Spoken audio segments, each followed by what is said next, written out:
3, 2, 1, Lübeck! Lübeck! Lübeck! Und ich muss sagen, das war eine Premiere, ne? Das war das allererste Mal, oder? Und hat Spaß gemacht?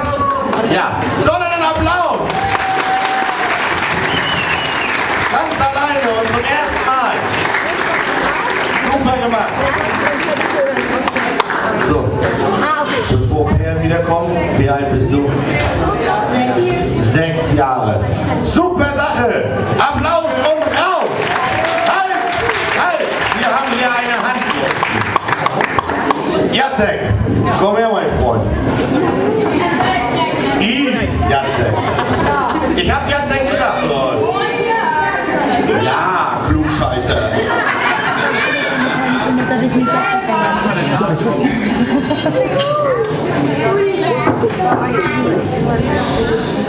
Willst du was sagen?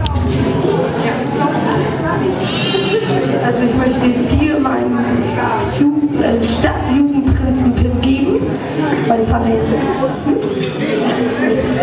den Tanz sehr schön und dass du dich auch so für das begeistert hast. Klasse. Nochmal, ein Kreisballon, Lübeck! Lübeck! Lübeck! Super, vielen Dank. Prinzenmarsch, einmal für Jacek. Jacek.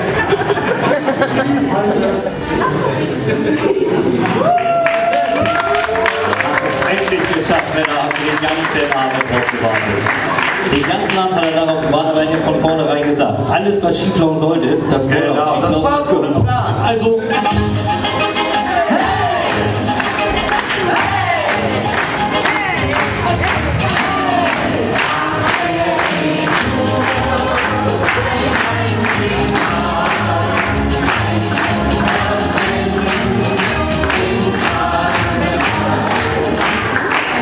Und jetzt die Lauren gleich hinterher raus.